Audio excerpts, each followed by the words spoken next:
Senhor. Abra sua Bíblia em Mateus capítulo 3. Mateus capítulo 3. A partir do versículo número 7. Mateus capítulo 3, versículo 7 ao 10. Quem achou, diga amém. Tem alguém procurando, diga misericórdia. Mateus capítulo 3, versículo 7 ao versículo de número 10. Vamos ler a palavra de Deus. E eram por ele batizado no rio Jordão, confessando os seus pecados. E vendo ele muito dos fariseus e dos saduceus que vinham ao seu batismo, disse-lhes: raça de víboras, quem vos ensinou a fugir da ira futura? Produzi, pois, frutos dignos de arrependimento. E não presumais de vós mesmos, dizendo: temos por pai a Abraão, porque eu vos digo que, mesmo dessas pedras, Deus pode suscitar filhos a Abraão. E também agora está posto o machado à raiz das árvores. Toda árvore, pois, que não produz bom fruto, é cortada e lançada no fogo. Quantos podem dizer amém? Amém. Poder sentar nesta noite, em nome de Jesus.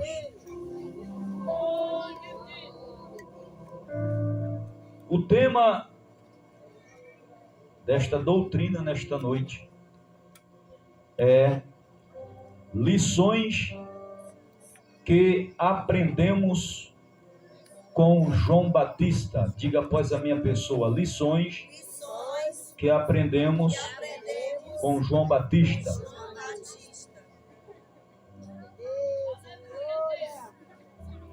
Amados irmãos, nesta noite, ao olharmos para a vida e ministério de João Batista, encontramos grandes lições que podem ser aplicadas em nossos cotidianos.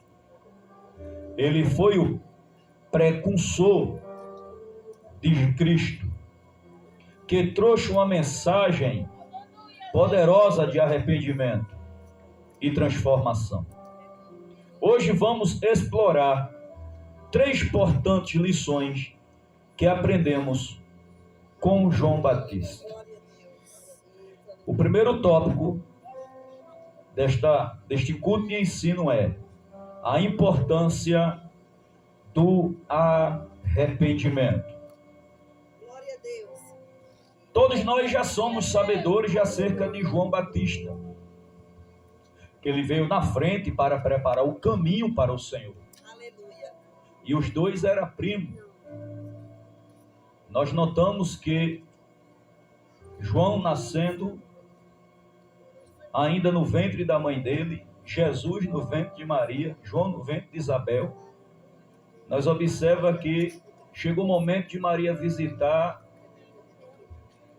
a Isabel e o menino se alegrou já ainda no seu ventre, confirmando assim a presença do Messias.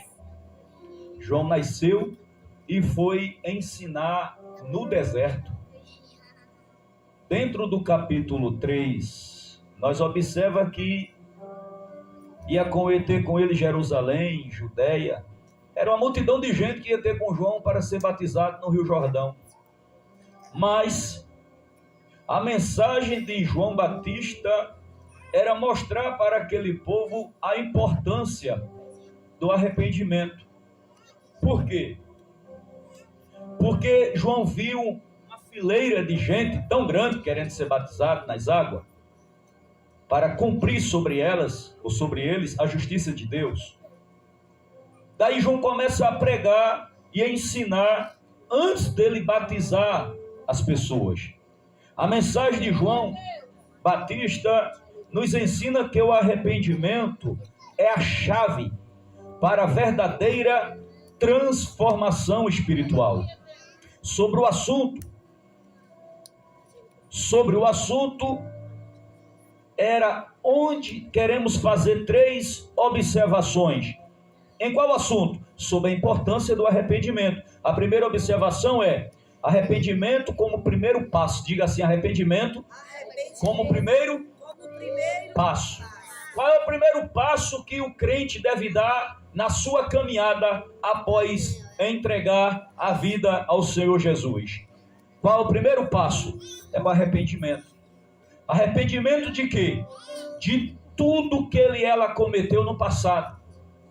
De toda a sua vida, sua trajetória, de toda a forma que vivia antes. Agora há uma necessidade de se arrepender e mudar de vida, para que o Evangelho de Cristo, porque o Evangelho de Cristo é um Evangelho genuíno, e quando o Evangelho entra dentro da pessoa, o Evangelho ele entra para fazer a diferença. Não tem condições do Evangelho entrar na minha vida e a minha vida continuar sendo a mesma. Vai haver uma necessidade de mudança. E essa mudança só vai acontecer se eu me arrepender verdadeiramente de todos os atos que eu cometi no meu passado, de todos os meus pecados. Observe que todos aqueles que iam descer as águas no Jordão, eles chegavam já confessando os seus pecados, o que eles cometiam, e eles estavam arrependidos. Então, o primeiro passo aqui que João Batista diz na nossa vida é o arrependimento. Veja aí, no mesmo livro, dessa vez abra no Evangelho Nosso Senhor Jesus, segundo escreveu João. Mas em Mateus capítulo 3, versículo 2, você também encontra. Mateus capítulo 3, versículo 2 diz assim: e dizendo, arrependei-vos, porque é chegado o reino dos céus. Então o que é que João estava dizendo para aquela multidão? Arrependei-vos, porque chegou o reino dos céus. Então há necessidade de arrependimento das obras do passado, das obras que foi praticada, sendo desagradável a Deus. Só que, já que João foi o precursor, aquele que veio na frente para preparar o caminho para o Senhor, Jesus também, em Mateus capítulo 4, quando ele iniciou o seu ministério, Mateus capítulo 4, versículo 17, abra sua Bíblia para acompanhar, Jesus também mostrou e confirmou que antes de qualquer coisa, é necessário o primeiro passo ser o arrependimento também, porque a mensagem dele também foi idêntica à de João Batista. Mateus capítulo 4, versículo 17, diz assim: desde então, começou Jesus a pregar e a dizer, arrependei-vos, porque é chegado o reino do céu. Viu que a mensagem era a mesma? João pregava arrependimento de pecado, e Jesus também pregou arrependimento de pecado. Porque não tem condições da gente ser transformado verdadeiramente e ser uma nova criatura se a gente não se arrepender das obras mortas.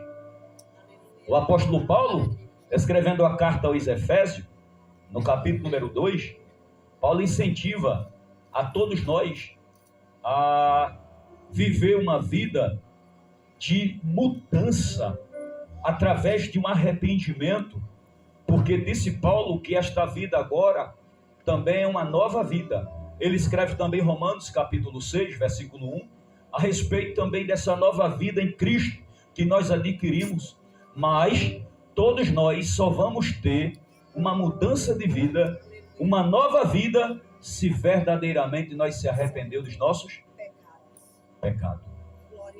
Se não houver arrependimento, não há transformação. E se não há transformação, não há mudança de vida.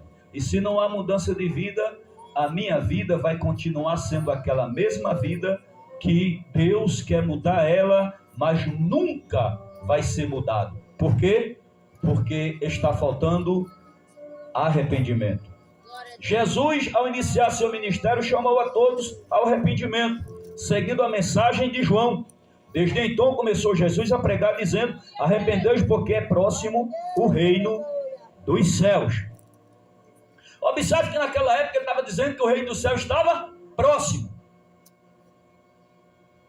Hoje o reino do céu não está próximo. O reino do céu já foi posto. O reino de Deus já está dentro de mim e de você. Todos aqueles que aceitam Cristo, o reino do céu está dentro dele. Quem está entendendo, diga amém. Todos que está posto. O reino de Deus está dentro dele, após ele aceitar a Jesus de Nazaré. Aleluia, Deus. Aleluia, glória a Deus. A segunda observação é o fruto digno de arrependimento. A primeira observação é o arrependimento como primeiro passo. A segunda observação é frutos dignos de arrependimento. Veja aí Mateus 3 e 8. Mateus capítulo 3 e 8. Veja o que está escrito. Versículo 8. João Batista diz assim: produzi, pois, frutos dignos de arrependimento. Observe que no primeiro passo é se arrepender dos pecados. Mas o segundo é produzir frutos de arrependimento. Então, como assim? Além de se arrepender, agora tem uma ordem dada a todo cristão: produzir. A palavra produzir aqui é praticar. Praticar frutos dignos de arrependimento. Como é que o meu fruto ele é digno de arrependimento? Quando é que seus frutos ele é digno de arrependimento? É quando a nossa prática ela agora está sendo mudada. É uma nova prática através de uma transformação que foi dada pelo Espírito Santo. Agora nós vamos produzir, praticar frutos de arrependimento. A minha vida vai mostrar que eu sou uma pessoa arrependida. A sua vida vai mostrar que você é uma pessoa arrependida. Porque agora tudo se fez novo. É interessante, irmão. Eu acho interessante essa fala de Paulo, Paulo ensinando a igreja de Corinto. Porque para muitos de nós, eu estou generalizando do meio do cristianismo, né? Para muitos de nós, é como se fosse esse negócio de tudo se fez novo, é quase como se fosse um teatro que a gente ensaia para falar. Agora tudo se fez novo. No batismo das águas, o que o líder mais ensina o que vamos ser batizados é: daqui para frente tudo se fez. Mas me parece que quando sair dali, com pouco tempo, alguns esquecem do juramento que fez ali na água antes de batizar. Então, tudo se fez novo deve ser marcado na sua vida e na minha vida. Absolutamente tudo. Qual era a sua fraqueza lá no seu passado? O que você praticava no seu passado que desonrava a Deus? Que Deus não se agradava da sua vida? Pois é aquilo ali que a Bíblia está dizendo: daqui para frente é tudo, é não praticar mais. Parou. Porque aqueles que morreram para o pecado e estão vivendo para Deus, tudo se fez novo. Nós somos agora uma nova criatura. As coisas velhas já passaram. A gente sempre diz: quem é velho de passado é museu. Tudo que é velho já passou. Agora eu e você somos filhos e filhas de Deus. E Deus requer de nós uma mudança de vida.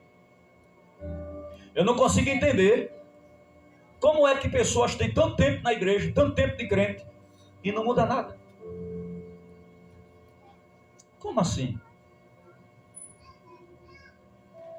Enquanto mais tempo eu tenho no Evangelho, enquanto mais tempo eu tenho de conhecer a Cristo, enquanto mais tempo eu tenho que eu estou me tendo comunhão com essa palavra, então, mais nova criatura eu me torno. Mais diferente eu me torno. Mais diferente você se torna. Há duas palavras que parecidas, mas são totalmente diferentes. A primeira é: o crente foi chamado para ser diferente. E a segunda é: nós não podemos ser indiferente. Observe, ser diferente é uma coisa e ser indiferente é outra. Quando é que o crente ele é indiferente? É quando ele ou ela não leva nada a sério. Vive da mesma forma que vivia no Egito, da mesma forma que vivia no passado, do mesmo jeitão quando era de lá, com as mesmas coisas, com as mesmas manhas, com as mesmas falas. Porque eu quero dizer aqui, que aqui tem novo convertido, eu quero dizer a você que é novo convertido, que o Espírito Santo vai trabalhando em você dia após dia. Não é do dia para a noite, não é no estralar do dedo que você será transformado da noite para o dia. Mas uma coisa eu quero dizer a você: na santificação progressiva que nós estamos vivendo hoje, diz que o justo é como a luz da aurora, que vai brilhando dia após dia até ser dia perfeito. Ou seja, os erros de ontem eu não cometo hoje, as falhas de hoje eu não cometo amanhã, as falhas de amanhã eu não cometo depois, de forma que vai ficando muitas coisas para trás e eu vou me tornando a cada dia mais a ser um varão perfeito na presença de Deus, mesmo sendo imperfeito. Eu não estou dizendo aqui que ninguém é perfeito, mas mesmo na imperfeição, Deus vai trazendo perfeição para a nossa vida, para que a nossa vida venha a ser semelhante à do Filho de Deus, para que a nossa vida venha a parecer com o Cristo que nós servimos. Temos que ter uma diferença. E o que é ser indiferente, bispo? É quando a pessoa não liga, quando a pessoa não se esforça, quando a pessoa fica na mesma, quando a pessoa fala do mesmo jeito, veste do mesmo jeito, pratica do mesmo jeito, tudo da mesma forma. E isto, a Bíblia diz, que não glorifica a Deus. Diga-se: eu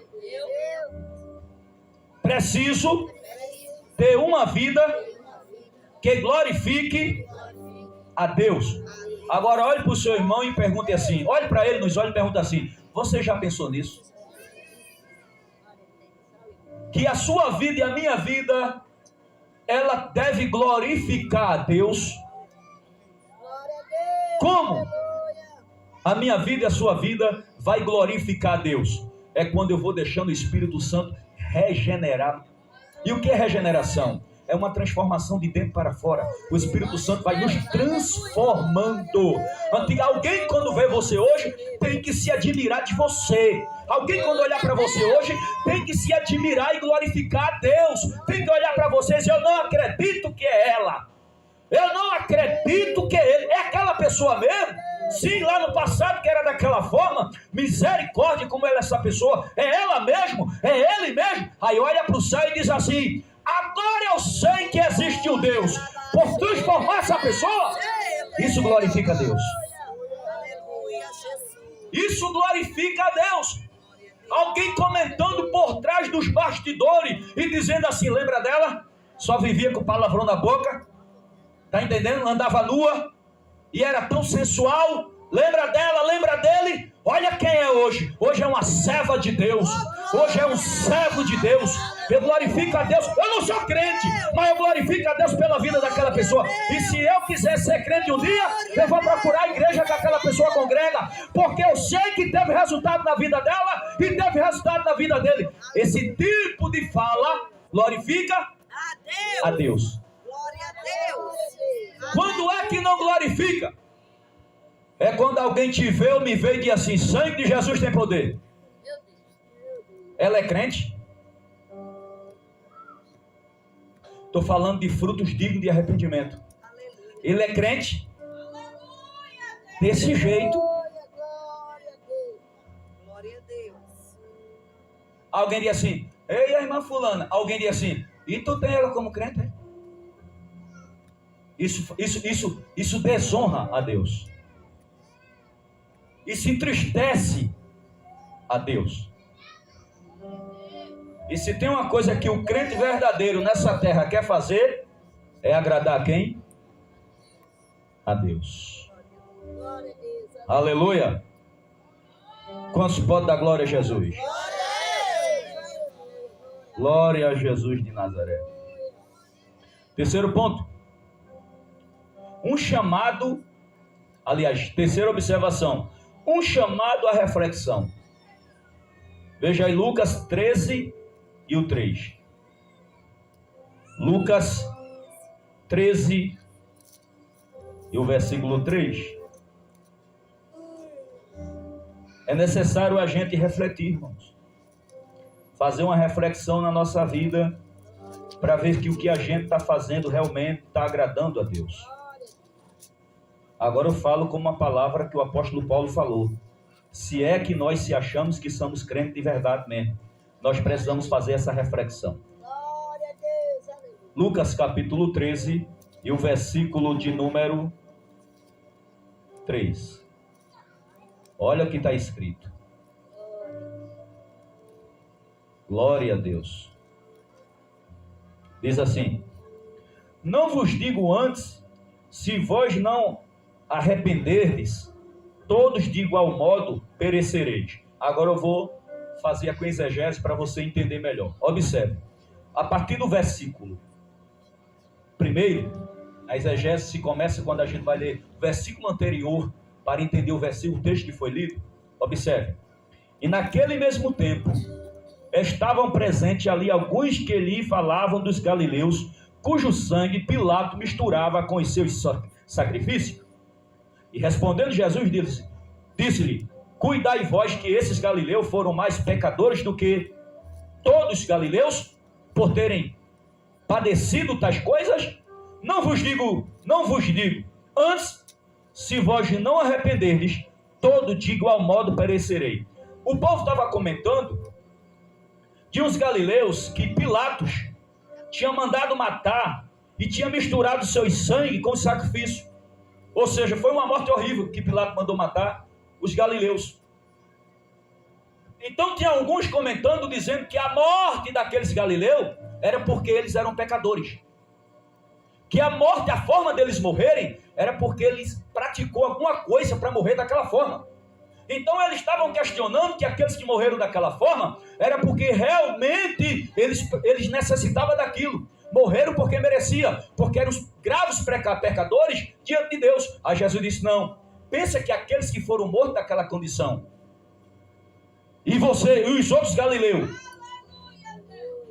são melhores do que aqueles que morreram daquela forma?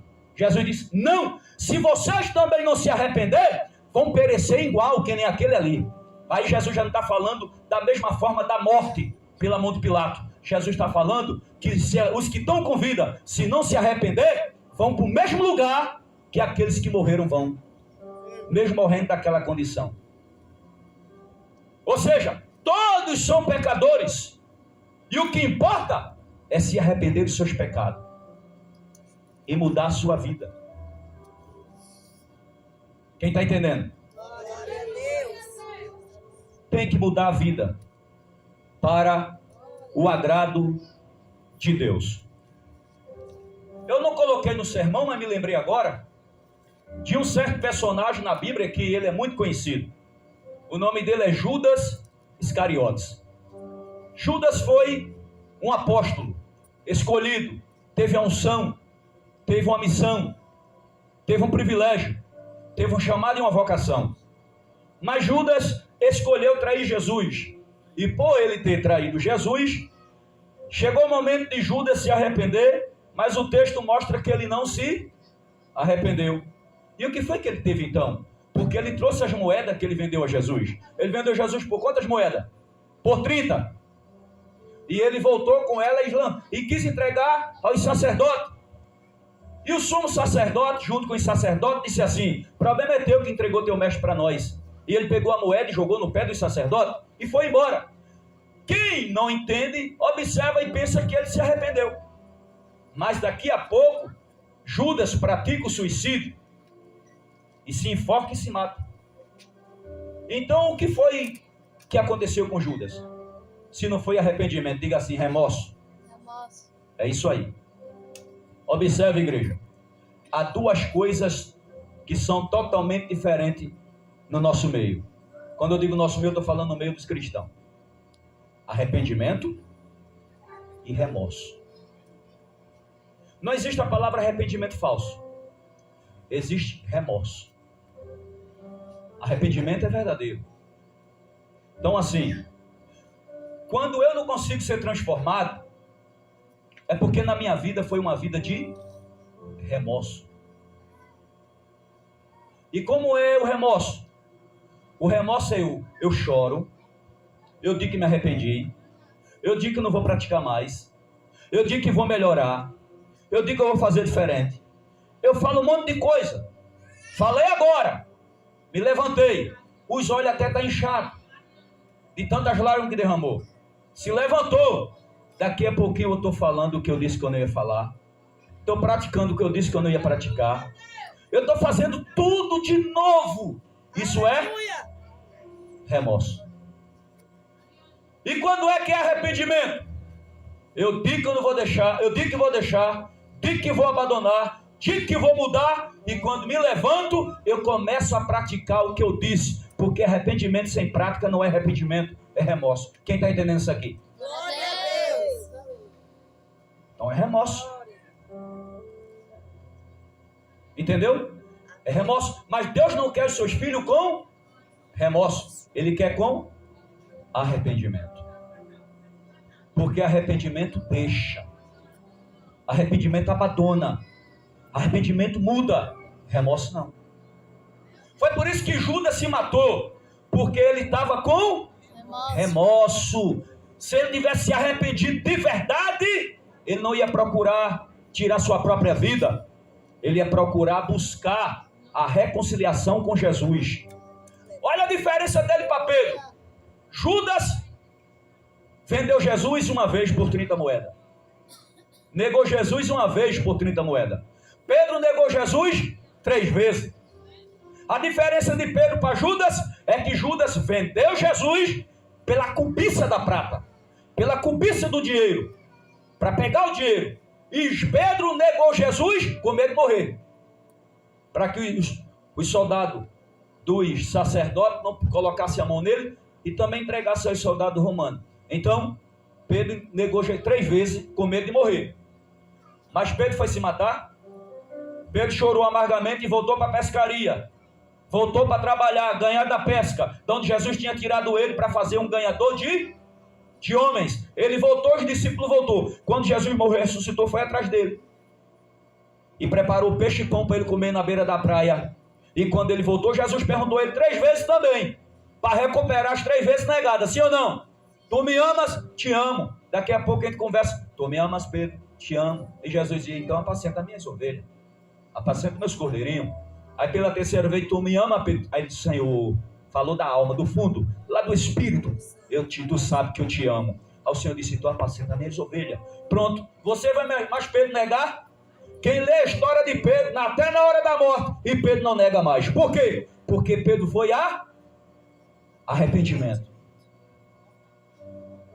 Pedro foi arrependimento. Judas foi remorso. E o crente que vive de remorso é perigoso. O crente que vive de remorso é perigoso para ele mesmo. Porque ele vai desagradar a Deus hoje, e ele vai tentar barganhar com Deus sobre aquele negócio que fez, mas amanhã está na mesma prática. Está na mesma situação. Ou seja, nunca haverá mudança, nem na tua vida e nem na minha, se a gente tiver uma vida de remorso. A mudança só chega quando nós se arrepender de verdade e mudar, deixar o Espírito Santo mudar a nossa vida. Diga após a minha pessoa, Espírito Santo, está fraco, Espírito Santo, mude a minha vida. É isso aí. Deixa o Espírito Santo mudar você. Quantos pode glorificar o Senhor? A segunda lição que nós aprendemos com João é a necessidade de autenticidade. A necessidade de autenticidade. A vida de João Batista exemplifica a importância da autenticidade na nossa caminhada cristã. Dessa forma, queremos destacar 3 pontos. Primeiro, a coragem para falar a verdade. Ah, meu irmão. Isso aqui é algo muito forte. Então João Batista tinha compromisso em falar a verdade. Eu vou aqui diferenciar nesta noite o que é a verdade da palavra e a minha verdade. Tem pessoa confundindo. Não tem aquele negócio que quando a gente abre a boca e diz assim: eu falei a verdade para ela ou para ele. Não tem? Isso não é verdade da Bíblia. Isso é a tua, é a minha, é a verdade carnal. Isso aí é aquilo que a gente quer desabafar. Eu quero desabafar e dizer que eu falei toda a verdade. Desabafei, não foi verdade, Deus não se agradou e nem aquilo vai levar ninguém para o céu. A verdade que João Batista falava era a verdade da palavra. Ele falava a verdade da palavra. E João Batista, por ser um pregador que gostava de falar a verdade, ele era odiado. Você vai olhar na Bíblia, você não vai ver João Batista com muito amigo. Você não vai ver. Você não vai ver João Batista sendo uma pessoa rodeada de muitas pessoas, a não ser seus discípulos. Porque ele falava para pobre e falava para rico. Sobre a verdade da palavra. Então essa autenticidade é necessário o crente ter na vida dele e na vida dela, para que a coragem de falar a verdade com amor, educação, mas nunca deixar de falar a verdade. Em Mateus capítulo 3, versículo 7, veja o que está escrito. Mateus 3, 7. Olha o que está escrito aí. E vendo ele muitos fariseus e dos saduceus que vinham ao seu batismo, disse-lhes: observa, raça de víbora, quem vos ensinou a fugir da ira futura? Observe, irmão, isso aqui é forte. João Batista estava falando com toda a multidão que vinha descer as águas? Não. Ele não estava falando com os pobres que estavam arrependidos dos pecados e queria conserto com a vida. João Batista estava falando ali para 2 grupos. Primeiro chama-se fariseus. É só ler o texto. Segundo chama-se saduceus. Eu vou dizer a você qual é a diferença entre os dois. Os fariseus eram um grupo religioso que procurava observar todo o Antigo Testamento. E ao mesmo tempo, suas interpretações puramente humanas. Para eles, a salvação consistia na obediência à letra dessas leis e regras. A sua religião era exterior, lá de fora, não era de dentro. Na sua forma e sem qualquer piedade interior. Ou seja, ele representava fora que era o crente, fora que era religioso, mostrava fora que era homem de Deus, mulher de Deus, mas dentro não era. Isso era o líder religioso. Ele queria mostrar fora, mas Deus olhava para dentro e via que não era. Sem qualquer piedade no interior, isto é, no seu coração. Isso está em Mateus 23, 25, que ele não tinha piedade nenhuma. Estavam em constante oposição a Jesus e na sua mensagem. Quem mais se opôs contra Jesus e na mensagem de Jesus? Os fariseus. Ora, se eles eram homens de Deus, se eles eram um grupo que pela qual, além de ser doutorado e conhecedor na lei de Moisés, por que eles eram contra a mensagem de Jesus? Por que eles se tornaram inimigo principal de Jesus? Logo, eles se doíam com a mensagem de... Eles não aceitavam a pregação de Jesus. Porque a pregação de Jesus, sabe como era, irmão? Relacionamento com Deus. vida interior transformada. E os fariseus não. Os fariseus era capa. Os fariseus só queriam mostrar que era, mas na realidade não era. Então, eles se sentiram mal com Jesus e se tornaram inimigo de Jesus. Quem está entendendo isso aqui? Glória a Deus. O qual ensinava que, indo além da obediência legalista do homem aos mandamentos nas Escrituras, Jesus ensinava que a nossa obediência devia ir além dos homens. A nossa obediência era perante Deus. E quem obedece a Deus, automaticamente fica fácil de obedecer a qualquer lei humana na terra. Mas os fariseus mostravam para os homens que eles eram obedientes e para Deus eles não eram obedientes.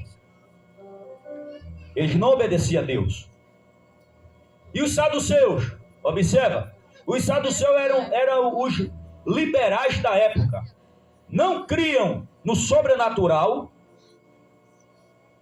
externamente demonstravam obediência à lei de Deus, mas na prática negavam os seus ensinamentos, rejeitavam as doutrinas da ressurreição, dos anjos e dos milagres, da imoralidade sexual e do juízo vindouro. Tinham uma vida mundana, moralmente relaxada. Eles também perseguiam Jesus Cristo. Eles rejeitavam a ressurreição, diziam que não havia ressurreição. Eles rejeitavam também, além de rejeitar a ressurreição, eles rejeitavam a doutrina dos anjos, eles rejeitavam os milagres, eles também rejeitavam a doutrina contra a imoralidade sexual. Ou seja, eles tinham uma vida toda troncha. E aí, quando Jesus chegou com os ensinamentos, eles acharam tão forte e ficaram sendo inimigos do Senhor. Mas os dois grupos diziam que era de Deus. E não era de Deus. Então João Batista viu esses homens onde? Na fila. Para descer as águas. Só que João viu que eles queriam descer as águas de aparência, para mostrar que também estava cumprindo sobre eles a justiça de Deus. Mas ao sair das águas, o que o batismo nas águas representava, eles não iam praticar, que é morto para o pecado e vivo para Deus. Eles não iam deixar ter uma mudança de vida. Aí João Batista repreendeu eles e disseram: raças de víboras. Aí eu quero abrir um parênteses aqui nesta noite e quero dizer para nós aqui que estamos aqui presentes: se você já tomou a decisão e desceu as águas, ou você quer descer as águas, e você sabe que o significado daquele batismo é morrer para o mundo e viver para Deus, e depois que você sabe que tem que viver para Deus, mas prefere ter uma vida de mentira, uma vida profana, uma vida trouxa, então a mensagem de João Batista também serve para mim e serve para você, se não tiver arrependimento. E a mensagem é forte: raça de víboras. Sabe o que significa? Raça de cobra. Essa mensagem é muito forte. Eu não sei como ele encontrou tanta coragem para falar isso com aqueles grupos. Raça de cobra. O que é víboras? Cobra. E João está chamando quem de cobra, bispo? Observa o texto: os fariseus e os saduceus, que eram inimigos da cruz de Cristo. João estava chamando eles de cobras venenosas, porque João viu que neles não ia ter arrependimento. Ele ia mostrar para o povo. Irmão, eu quero fechar o parênteses e dizer a você que é um perigo esse negócio de a gente querer ser crente, para que só o mundo veja que a gente é crente. E aí você sabendo que entre quatro paredes, e aí você sabendo que quando Deus não está nos olhando, a sua consciência dizendo assim: eu não sou crente. O bispo não tem que mostrar para o mundo, não? Tem. Mas tem que mostrar aquilo que você é. Tem que mostrar aquilo que eu sou.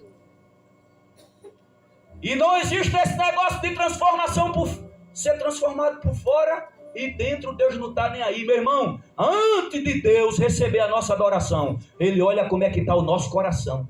Sabe por que Jesus, certa feita, chamou os fariseus de sepulcro caiado? Sabe o que é um sepulcro caiado, igreja? Eu vou traduzir aqui para você. Não tem aquele sepulcro que colocaram nele porcelanato, que é de gaveta. O defunto está no primeiro, segundo, terceiro andar, está lá em cima, a coisa mais bonita do mundo. Você vê aquela cova com porcelanato, a coisa linda, chega a brilha, cheio de flores caríssimas em cima, dando ali ao defunto aquela coisa mais linda. Quando abre aquela gaveta, o que é que tem lá dentro?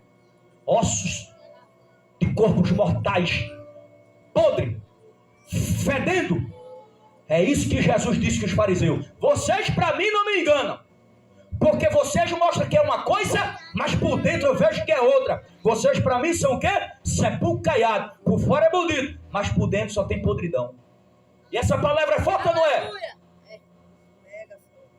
É por isso que quando o Espírito Santo começa a trabalhar na vida de alguém, ele não começa por fora, ele começa por dentro. A mudança vem de dentro para fora. Porque se for só por fora, eu posso até colocar uma capa, mas Deus está vendo que eu não sou coisa nenhuma. Eu sou um falso profeta, mentiroso, e Deus não quer coisa comigo. Então, para mostrar para Deus e para os homens que o Espírito Santo me transformou, eu tenho que deixar ele transformar eu por dentro.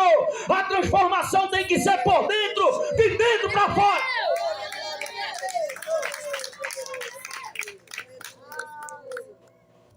Aí quando o Espírito Santo me transforma de dentro para fora, aí eu vou dizer a você o que acontece na minha vida e na tua. Quando o Espírito Santo me regenera, que é uma regeneração, uma transformação de dentro para fora, o que é que acontece? Quem mentia, não mente mais. Quem fofocava, não fofoca mais. Quem roubava, não rouba mais. Quem adulterava, não adultera mais. Quem se prostituía, não se prostitui mais. Quem praticava fornicação, não pratica mais fornicação. E na fornicação há um perigo. É um jovem cair no âmbito do casamento, ou até mesmo pessoas solteiras tendo um relacionamento sem se casar. Então o Espírito Santo quer transformar nós, quer transformar a gente, para que seja transformado perante o Senhor. Isso, quando eu vim para Jesus, eu era junto. Já estou com Jesus. E o que eu devo fazer é só casar. É por isso que o jovem paga um preço terrível quando passa na frente de Deus. Antes de casar com o varão ou a varoa que Deus está trazendo para ele ou para ela, dá um passo na frente errado e acontece o que não deve acontecer. Pratica o pecado de fornicação e a peia é grande. Pode até casar mais na frente. As consequências está lá. Então, nós precisamos deixar o Espírito Santo nos transformar. Transformar nossa língua, transformar nosso olhar. Você notou que tem pessoa que, quando era no mundo, o olhar era um olhar mau, não tem? Eu já conheci, não sei que você conheceu, eu acredito que você já conheceu. Um olhar terrível, só olhar para você assim, você já sentia, já se arrepiava. Coisa é essa? Então, quando essa pessoa vem para Jesus, o que é que Jesus faz? Muda. A Bíblia diz que Pedro chorou amargamente depois que ter negado a Jesus 3 vezes. Não foi tão somente porque ele negou, mas foi o olhar. Naquele momento que Jesus olhou para ele, quando ele negou pela 3ª vez, Jesus olhou para ele. Aquele olhar que a Bíblia fala foi o que fez Pedro chorar amargamente. Não foi um olhar de desprezo, não foi um olhar de ódio, foi um olhar de amor. Como diz assim: tu me negou, eu não te disse que tu ia me negar? Mas eu não quero distância de você. Eu quero você ainda. Aquilo desmanchou Pedro. Aquilo desmanchou Pedro. Então assim, nós somos transformados. Até o andar, irmão, é transformado. Pessoas que vêm do mundo com andar igual ao do mundo. Você já sabe como é o andar do mundo. Tanto do homem como para a mulher. Quem não sabe aqui? Mas quando vem para o Senhor, até isso o Senhor muda. Muda o do homem e muda o da mulher. Aleluia! Glória a Deus. Glória a Deus. Hoje parece que o ensino de transformação é como se fosse algo assim, do outro mundo. Mas não é não, irmão. É o ensino da igreja que vai morar no céu. Glória a Deus. Aleluia. Tem que haver mudança. Tem que haver mudança. Glória a Deus. Tem que haver mudança. Então que nenhum de nós sejamos sepulcro caiado. Que nenhum de nós venha seguir os passos dos fariseus. Que nenhum de nós venha seguir os passos dos saduceus. Mas que nós venhamos deixar o Espírito Santo transformar a nossa vida verdadeiramente. Aleluia! Afinal de contas, eu não creio nesta noite que eu estou pregando para cobra, não. Eu creio que eu estou pregando é para ovelha. Ovelha! Ovelha do aprisco de Jesus de Nazaré. Ovelha. Ovelha. Glória a Deus. Ovelha.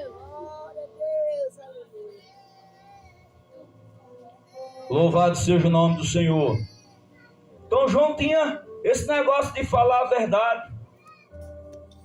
Vocês, quem vos ensinou a fugir da ira futura? Lembra que eu disse que o grupo dos saduceus não acreditava no juízo vindouro? O que é a ira futura que João estava falando? É o mesmo juízo vindouro que eles não criam. Qual é a ira futura que João estava falando? João estava falando da ira de Deus. A ira de Deus sobre aqueles que nunca se arrependeram. Aleluia! Vai haver um juízo final para julgar os vivos e os mortos. A ira vindoura.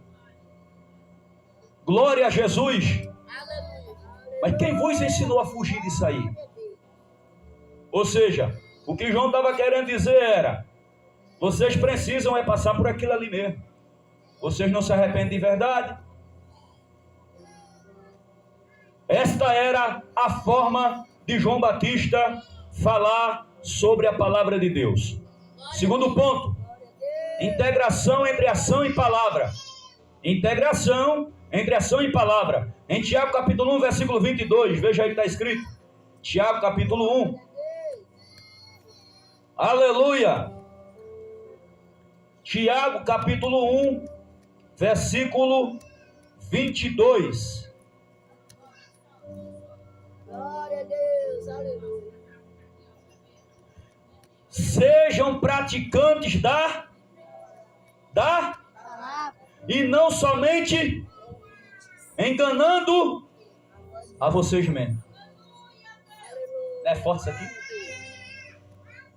Olha, irmão, você pode estar aqui no culto de doutrina, pode estar na quarta profética, pode estar na campanha, pode estar no domingo de celebração. Mas se você não colocar em prática as palavras de Deus que saem desse altar, você está vinculado a este versículo que Tiago está dizendo aqui, ó, versículo 22 do capítulo 1 do seu livro. Sejam praticantes da palavra e não somente ouvintes, enganando a você mesmo. Eu posso até dizer, eu sou bom de escutar. Eu posso até dizer, eu estava no culto escutando. Eu posso até dizer, todos os cultos eu estava ouvindo. Mas o que é que a Bíblia diz? Seja praticante da palavra e não somente ouvinte. Aqui você escuta e quando termina você pratica. Praticar a palavra, porque não adianta nada. Ei, presta atenção numa coisa que eu vou dizer a você. Cada ensinamento que você escuta, mas você não põe em prática, vai servir para sua própria condenação. Nunca esqueça disso. Porque enquanto eu não descobri o assunto, eu sou inocente. Mas depois que eu descubro, eu sou inocente? Eu sou culpado. Eu estou conhecendo. Então tudo que eu rejeito da palavra de Deus e não coloco em prática, será para minha própria condenação. É o que estou vos ensinando. Se eu não viver, é para minha condenação. Vocês que estão me ouvindo, se não praticar, é para sua própria condenação.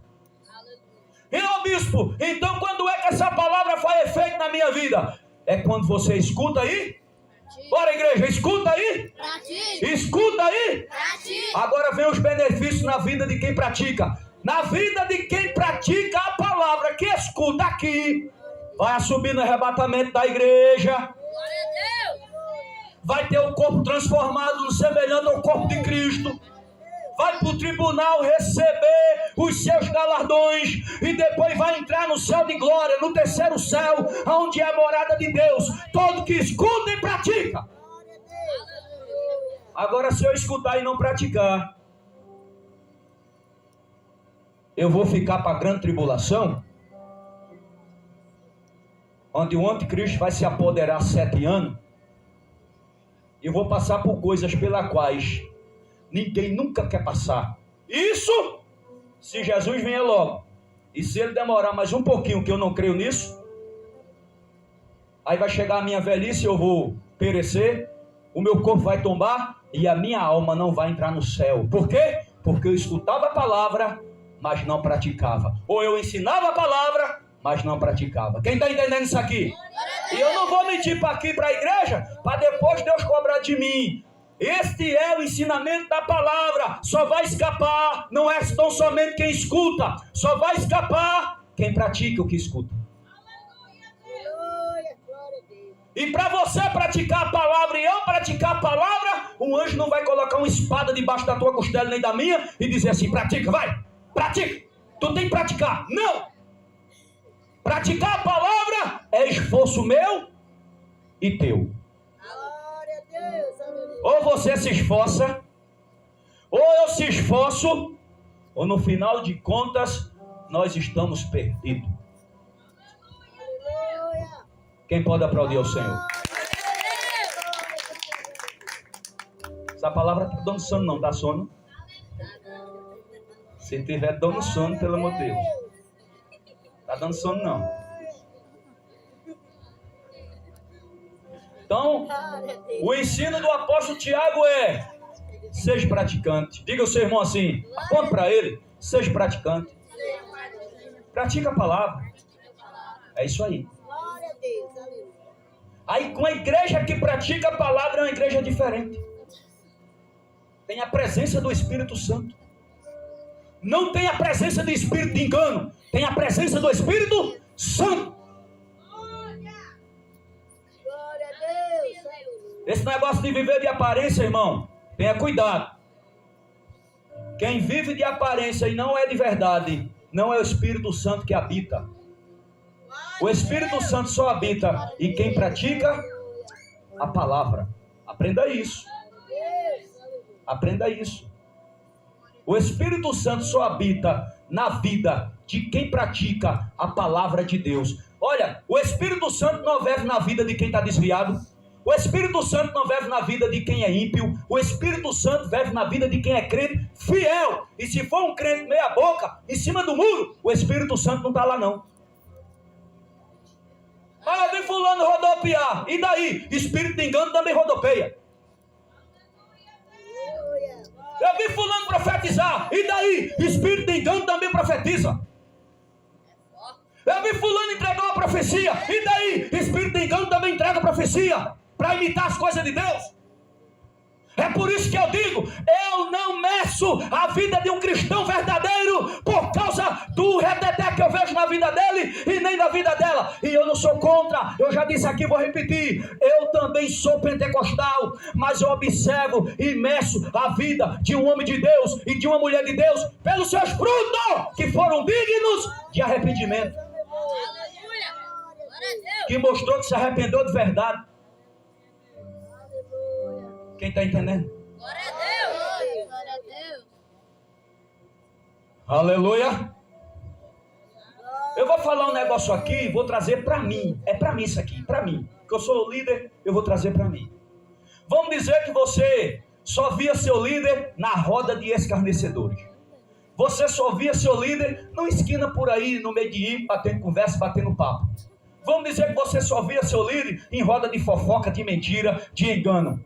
Quando você visse seu líder aqui e eu descesse desse altar, fosse até você, entregar uma profecia, você ia receber? Seja sincero. Por quê?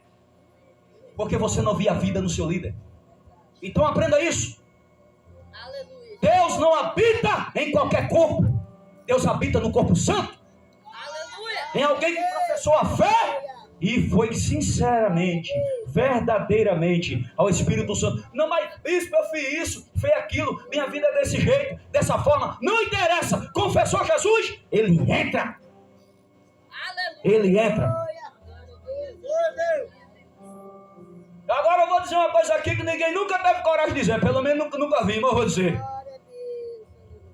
Um novo convertido que aceitou a Jesus, está levando a coisa a sério. O Espírito Santo entrou e ficou. Mas um crente velho que leva tudo à brincadeira, que não quer nada com a vida, o Espírito Santo entrou e saiu. Meu Deus. Porque não é por tempo de crente que ele fica, é por obediência à palavra de Deus. É por obediência à palavra de Deus. E é fácil de notar quando o Espírito Santo sai de uma pessoa. É muito fácil de notar.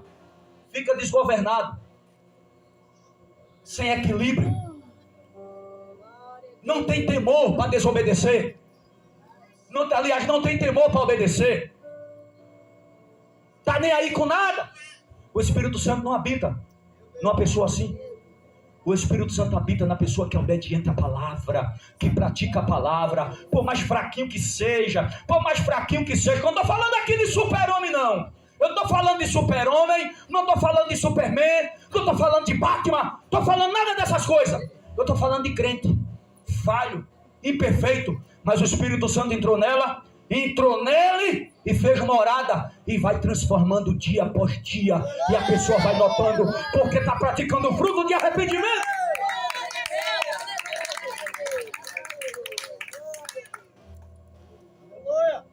Aleluia! Estou falando de você, sim, mas não sinto tão falho, bicho. Sim, estou falando de você, falho, mas quem entrou dentro de você é perfeito. E ele traz perfeição para a sua vida. Aleluia! É quando você vai na frente de um espelho que vem para a casa de Deus, ou vai lá na rua, que você vai na frente do espelho, aquela voz no seu coração diz assim: muda a veste, essa aí não tá legal não, tá boa não. Quem é que faz isso? É o diabo? Espírito Santo. Sabe o que é que o diabo diz? Tira essa roupa grande, rapaz, parece uma véia. Aí é o diabo. Tira que o povo vai achar tu véia demais. Aí é o diabo que está falando com você. Aí você vai, tira e veste. Então você obedeceu à voz do diabo. Mas o Espírito Santo, preparando a noiva do Cordeiro na terra, ele vai dizer: é essa daí. Como é que eu sei, bicho? Você vai sentir alegre. Sua consciência vai estar tranquila. Você vai adorar a Deus com muita tranquilidade, porque você já está confirmada por Ele que você está agradando a Deus. E se tiver algum crente aqui nos assistindo que gosta de andar nu, me tolere. Porque ou você não tem o Espírito Santo ou você é o rebelde mesmo. Um dos dois. Mas se você ainda tem ele e está sendo rebelde dessa forma, ele vai sair. Porque ele só fica na vida de quem obedece. Diga, ele só fica na vida de quem obedece. Não é porque eu levo o nome de crente. Não é porque eu tenho um título sobre a minha vida que sou um bispo, um presidente de uma igreja. Não, não é isso não. É obediência à palavra de Deus. Aleluia. Glória a Jesus. Aleluia. Eita, meu Deus, me ajuda aqui nesse altar. E eu não estou desqualificando as irmãs do roupão, que é bonito, irmão. As irmãs para estar vestida mesmo, coberta, que isso é do agrado de Deus. Não estou desqualificando nenhuma delas, não. Porque tem gente dizendo por aí assim: do que adianta ter uma veste tão grande e a língua tão grande também? Ok, sobre a língua grande não adianta não, agora sobre a veste adianta. O que é que a pessoa tem que fazer? Veste grande com a língua curta.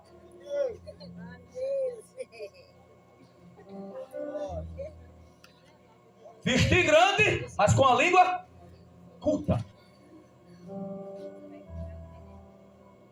Agora dizer que vai vestir pequeno, Com a língua curta, aí também não vai adiantar só a língua, que está curta, mas a veste não vai adiantar. Quem está entendendo isso aqui? Então se põe cobrindo o corpo e a língua curta também, passando a tesoura de Jeová. Isso é mudança. Mudança de vida. Glória a Deus. Glória a Deus. Aleluia. Aleluia. Glória a Jesus. Glória a Deus. Quem quiser deixar por aí dessa forma, deixe. Só que a Jesus é Vida ensina que as mulheres não é para estar de calça comprida. Por que, bispo? Porque se você olhar a calça comprida direitinho, ela vai trazer sedução. Traz ou não traz sedução? Assim, da mesma forma que uma roupa curta. É melhor uma calça comprida do que uma roupa curta. Não. Coloca teu vestido grande e tua saia grande. É? Porque tem calça comprida que é só o sangue. E aí? E dentro da igreja tem dois tipos de gente. Dentro da igreja não, dentro da congregação. A igreja é santa. Tem dois tipos de gente. Tem um carnal e tem um espiritual. O espiritual dá uma olhadinha, tira a vista e glória. Deus. Mas o carnal dá uma olhadinha, esquece da glória aí. Bateu o oi, quem vai arrancar? Então o pecado de sedução está dentro da congregação. E o líder tem que falar essas coisas. O líder tem que falar essas coisas. Não me interessa se Jesus é vida. Vai lotar de um dia para a noite, ela vai crescendo devagarzinho. Não interessa. Mas o líder tem que falar essas coisas. Roupa que traz sedução para a casa de Deus é pecado. Glória a Deus. Aleluia. É pecado. Era, é e sempre será, à luz da Bíblia. Diz Paulo a Timóteo. E as mulheres se vistam com pudor e moderação. Pudor e moderação. O que é uma roupa com pudor e moderação? É aquela que não transmite sedução, que não chama a atenção do homem para cobiçar o corpo dela. Sim ou não? Sim. É dessa verdade que eu estou falando, que João Batista tinha coragem de falar. E eu não sou ele não, viu, irmão? Eu sou pequeno para ele. Mas como eu sou líder, eu tenho que encontrar essa coragem também e falar. Aleluia! Glória a Deus. Glória a Deus. Quem está entendendo, meu irmão? Glória a Deus. Glória a Deus.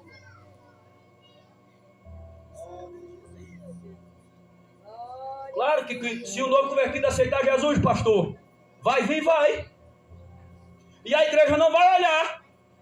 Por quê? Porque a pessoa não tem a roupa completa ainda. Ela vai vir, ele vai vir. Agora, quando o novo convertido for comprar, o que é que o novo convertido faz? Eu só comprava roupa curta. Vai comprar o que agora? Roupa comprida. Aleluia, Deus. Eu só vestia a roupa que me atacava todinha, me deixava todo atacadinho. Vou comprar o quê? Roupa que deixa eu mais tranquilo. Não é? Homem, que já tem homem dentro da igreja, que já dá até vontade de duvidar. É uma calça tão apertada, mas tão apertada, que se abaixar se rasga. Aí esse olha logo para a mulher. Olha ela como chegou aí, ó. Olha ela. Mas se ele se abaixar? Se abaixar. Então isso é para homem e é para... Não tem esse negócio não. A Bíblia... Ela corta para os dois lados. Ela vai para o homem, vai para a mulher, ela vai para lá, vem para o altar. Ela vai passando, meu filho. Quem tiver certo dá glória, quem tiver errado vai tentar se consertar, porque isso aqui é a palavra de Deus. Ela é viva e eficaz. É a palavra. Isso aqui é fruto que é digno de arrependimento. Aleluia. Aleluia, glória. Aí se alguém chegar na Jesus é vida, a gente vai ter que ter paciência, irmão. Não é do dia para a noite. Mas o ensinamento vai trabalhando. Daqui a pouquinho a pessoa está do mesmo jeito. Deus vai trabalhando. Vai presenteando. Alguém vai Além de comprar, outras pessoas surgem no caminho. E toma isso aqui, rapaz. E aquilo foi assim que aconteceu na minha vida, foi assim que aconteceu na vida de muita gente no passado, ainda hoje é a mesma forma, é ou não é? É desse jeito. Aleluia! Quem está entendendo? Terceiro ponto, exemplo de servidão. Em Marcos 1,7, veja aí. Marcos 1, Evangelho do nosso Senhor Jesus, segundo escreveu Marcos, capítulo 1, versículo 7. E João pregava dizendo: depois de mim vem aquele que é mais poderoso do que eu, do qual não sou digno de curvar-me, desamarrar as correias da sua sandália. Eita, João Batista. João se apresentava como alguém que não buscava reconhecimento pessoal, mas estava sempre apontando para Jesus e dizia: eu na verdade tenho vos batizado com água, mas aquele que vem após mim é mais poderoso do que eu. Olha que lição João ensina a nós: é servir dando a glória para quem? Para Jesus. Nunca tentar se gloriar porque tem um dom, porque tem um talento, porque prega bonito, porque louva bonito, porque quando faz dessa forma, jamais. Aprendendo com João essa lição, ele sempre dava glória para Jesus. Mas você sabia que tem crente que não conversar, se a pessoa prestar atenção, você nota que essa pessoa, muitas das vezes, quer fazer como se fosse para ele e para ela? Como é que eu consigo, com o que eu conheço? É quando alguém abre a boca e diz assim: eu fiz isso aí, viu? Eu faço. Se não fosse eu. Naquele conjunto, se fosse a minha vez de louvar ali, pregou assim, mas se fosse eu que fosse pregar. Ela louvou desse jeito, mas se fosse eu que estivesse ali louvando. Isso é tudo vanglória. Vanglória. E o que é que eu faço? Reconheça Deus na vida do seu irmão.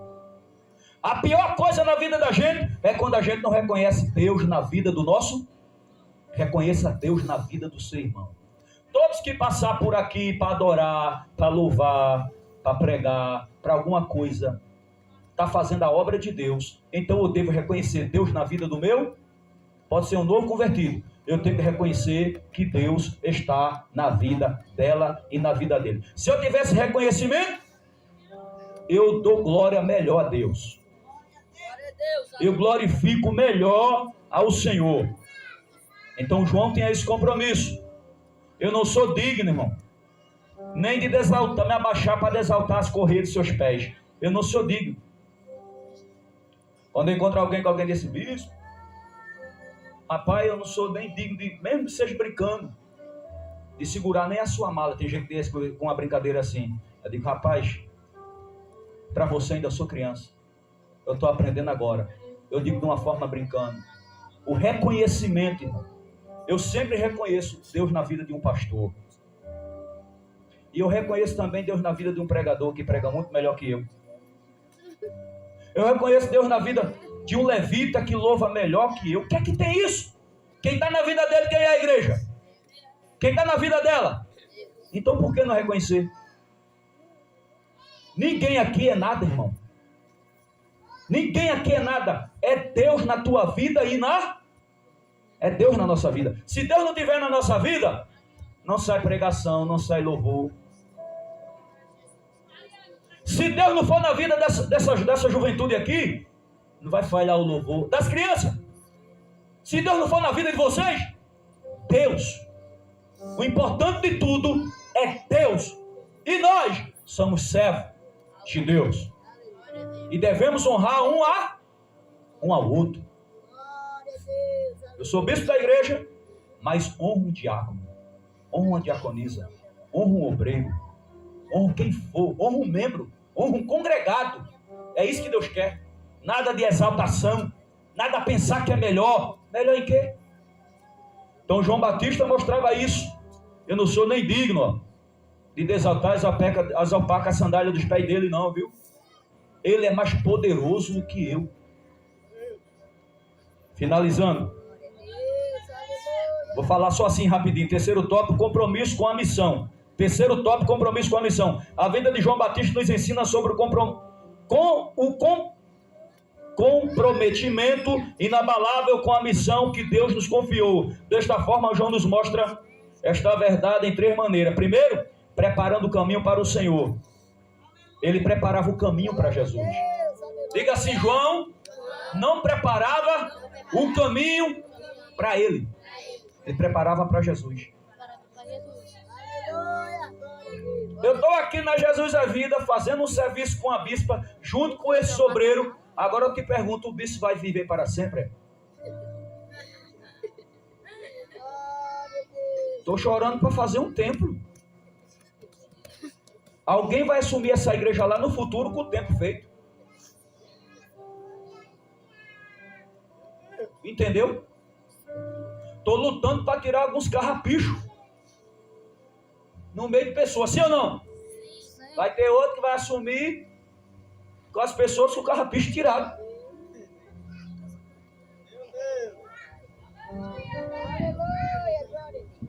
O que importa é fazer a obra do Senhor com excelência.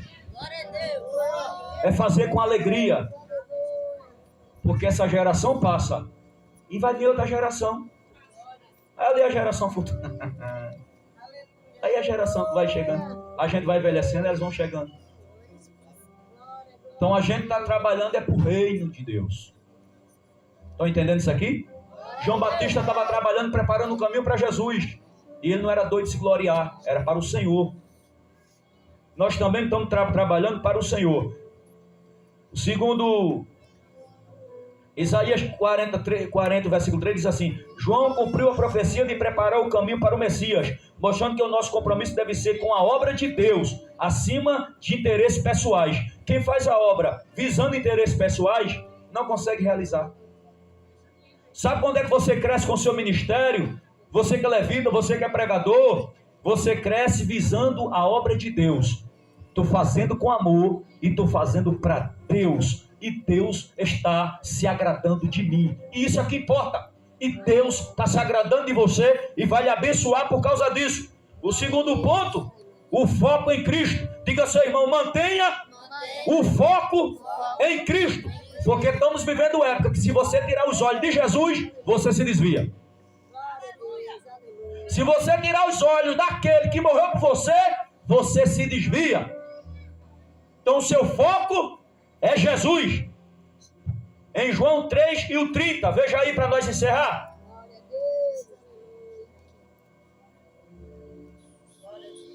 Evangelho do nosso Senhor Jesus, segundo escreveu João, capítulo 3, versículo 30. Glória a Deus. Glória a Deus. Aleluia. Aleluia. Glória a Deus. Glória a Deus. 3 de João, versículo 30 diz assim. Diz assim: é necessário que ele cresça e que eu diminua. Você sabe por que João disse isso? Chegou alguém para João e disse: ei, João, não teve aquele que tu batizou ele aqui nas águas? Que tu disseste assim, que tu não era nem digno de exaltar ao parque dos pés dele? Aquele que tu disse que era o Cristo, era o Messias? Não tem aquele? Tem. Ele está batizando mais gente do que tu. E o texto diz que não era Jesus que batizava, eram os discípulos, eram os apóstolos. João continuou com o ministério dele, com os discípulos de João, batizando pessoas nas águas. Aí Jesus com os 12 apóstolos, os 12 apóstolos batizavam num canto também para Jesus, diferente de onde João estava. Alguém foi lá e foi dizer a João: ei, João, aquele homem lá que tu batizou, viu? Está batizando mais gente do que tu. Olha, se João caísse na bobagem, como é que é? Mais do que eu? Mas João sabia da sua missão. Aprende com essa resposta de João. O que é que ele diz? É necessário que ele e eu. Isso é humildade demais. E eu diminua. Isso aqui é humildade demais. É necessário que ele cresça. sabe o que eu aprendo aqui? É que quando alguém pode chegar para tu e para mim e dizer assim, olha, fulano louva mais do que tu, viu? Eu estou conjecturando aqui. Fulano? Tu pregou naquele dia, não foi? Fulano foi pregar no outro dia, pregou mais do que tu. Isso pode acontecer, viu? O cão usando uma pessoa, que não é Jesus não, é o cão. É ele que está usando. Olha aí, ó. A voz de fulano é mais bonita do que todo mundo aqui na igreja. Aprenda isso. Pode até ter alguém aqui que você diga assim, fulano louva mais bonito. No seu coração.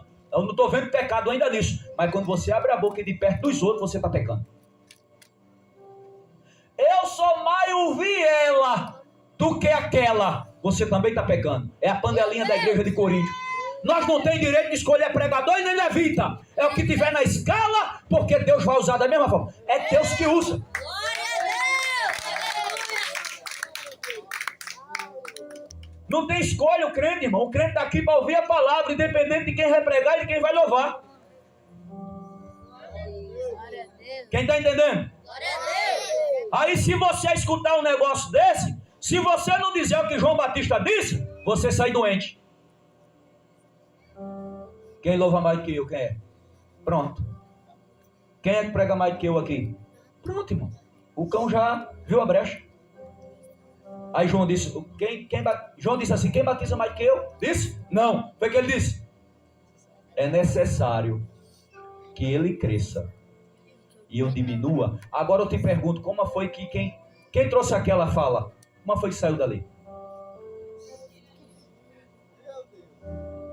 Pensa numa repreensão sábia, não foi?